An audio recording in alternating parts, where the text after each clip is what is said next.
Pressão alta.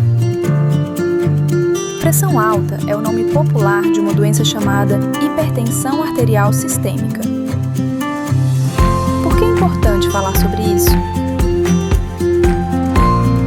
Porque a HES tem relação direta com as doenças cardiovasculares, que são a principal causa de morte no mundo. Para você entender melhor, os principais representantes das doenças cardiovasculares são o infarto do coração e o derrame cerebral, AVE, acidente vascular encefálico.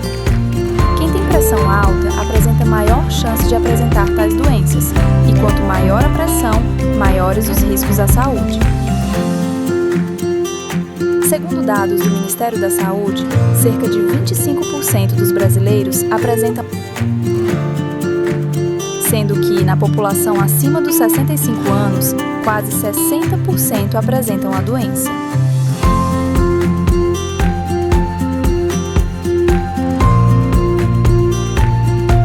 A HES é considerada um inimigo silencioso, pois causa danos de forma assintomática, sem sintomas.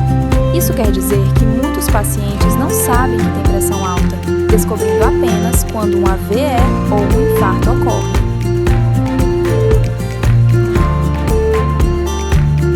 A circulação sanguínea.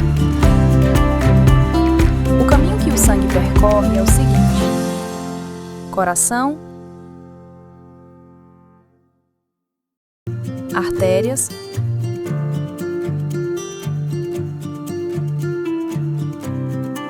arteríolas, capilares, vênulas, veias, coração. As artérias têm paredes fortes para aguentar a alta pressão do sangue bombeado pelo coração. Elas se ramificam e dão origem às arteríolas, que são basicamente artérias menores.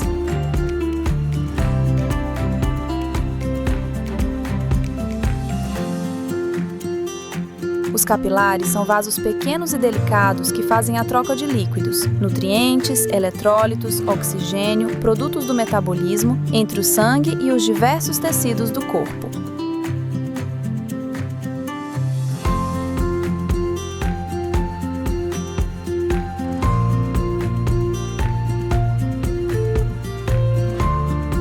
As vênulas são pequenas veias que coletam o sangue vindo dos capilares e o envia às veias. Por fim, as veias são os vasos que levam o sangue de volta ao coração para reinício do ciclo. A pressão sanguínea. A pressão arterial nada mais é do que a força que o sangue exerce contra a parede dos vasos sanguíneos. Costuma-se medi-la em milímetros de mercúrio. A pressão é composta por dois valores. O primeiro é chamado de pressão sistólica e corresponde à pressão nos vasos quando o coração contrai.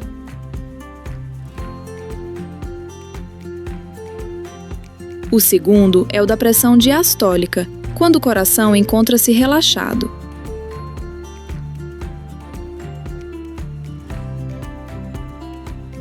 A pressão varia o tempo todo, a depender do que estamos fazendo. Por exemplo, ela costuma baixar quando estamos dormindo e costuma subir quando fazemos esforço ou atividade física. Quando estamos preocupados, ansiosos ou estressados, quando ingerimos muito sal, dentre outros exemplos.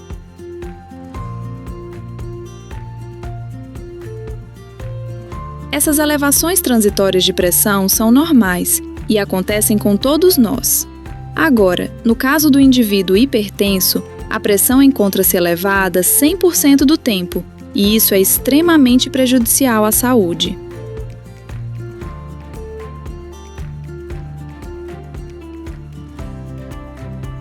O diagnóstico de hipertensão se dá quando a pressão medida no consultório médico é igual ou maior a 140 por 90 milímetros de mercúrio.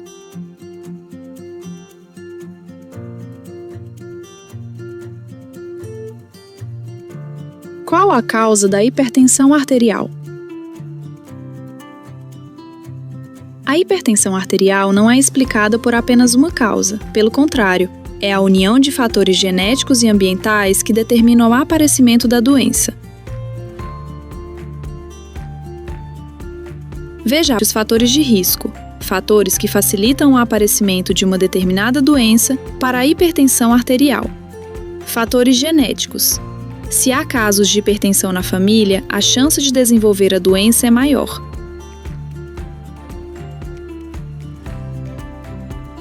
Sedentarismo.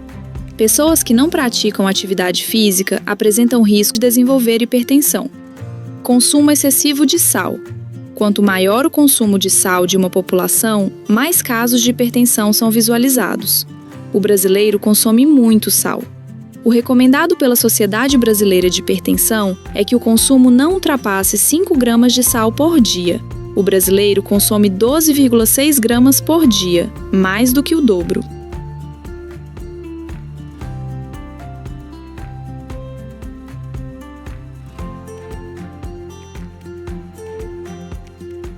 Sobrepeso, obesidade. A pressão sobe de forma quase linear com o aumento de peso.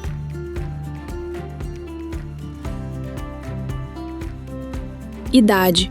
A hipertensão é mais prevalente em idosos devido a um processo natural de enrijecimento dos vasos sanguíneos.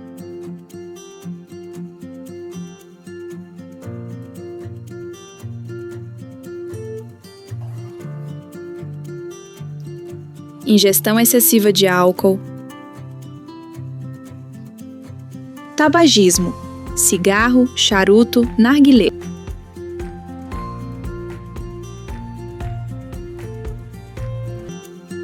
Por que a hipertensão arterial causa danos ao organismo? Nossos vasos sanguíneos conseguem lidar com aumentos transitórios de pressão sem que isso nos cause algum prejuízo. Porém, quando esse aumento é crônico, surgem as lesões.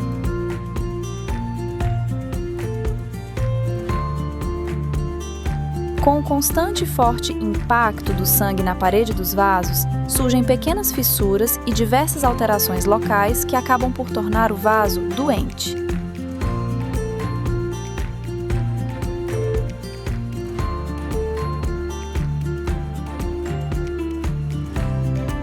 Um vaso doente associado a fatores como diabetes, obesidade e colesterol elevado acabam por causar doenças graves no cérebro, coração e rins, todas potencialmente fatais. A hipertensão arterial está implicada em doenças como infarto do coração, insuficiência cardíaca, arritmias cardíacas, alterações estruturais no coração e em suas válvulas.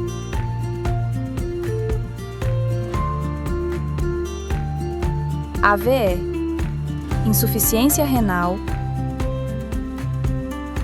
doença nas artérias, demência, cegueira e até mesmo disfunção erétil, impotência sexual. Percebe-se dessa forma que a pressão cronicamente elevada prejudica o organismo como um todo. Qual o tratamento da hipertensão arterial? Certas mudanças no estilo de vida funcionam como um tratamento não medicamentoso da hipertensão arterial. Alimentar-se melhor, praticar atividade física, emagrecer e manter-se no peso ideal, reduzir a quantidade de sódio ingerida, aumentar a quantidade de potássio ingerida são práticas que reduzem a pressão arterial. Quais são os alimentos ricos em sódio e que, portanto, devem ser evitados? Presuntos, mortadelas, salsichas, linguiças, salames. Enlatados: milho, ervilha, extrato de tomate. Queijos amarelos: parmesão, provolone, prato. Temperos prontos, incluindo shoyu, ketchup, mostarda e maionese. Chips, salgadinhos, bolachas. Quais são os alimentos ricos em potássio e que, portanto, devem ser consumidos com maior frequência?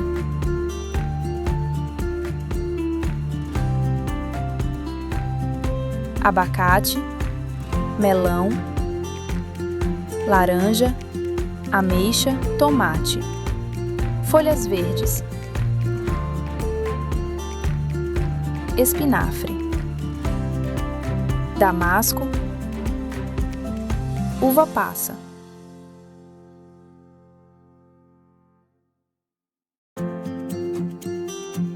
Leite desnatado e iogurte desnatado.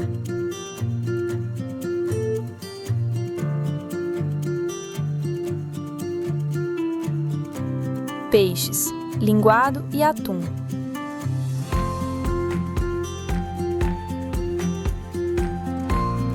Feijão, ervilha.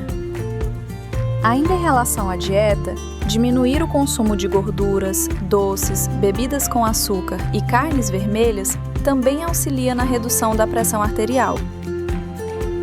A perda de peso auxilia na redução da pressão, mesmo quando o peso ideal não é alcançado.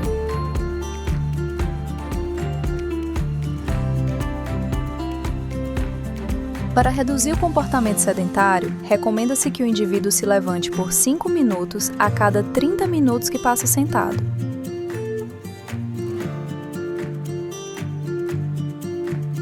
Além disso, recomenda-se a prática mínima de 150 minutos semanais de atividades físicas aeróbicas como natação, corrida e caminhada. Exemplo: correr 30 minutos de segunda a sexta-feira.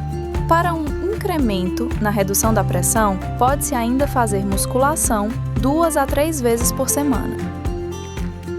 Em relação ao tratamento medicamentoso, existem várias classes de remédios antihipertensivos. Porém, para que eles funcionem adequadamente, o paciente deve tomar certinho os comprimidos. Caso contrário, o tratamento não será efetivo e os riscos de complicações e de morte tornar-se-ão muito elevados.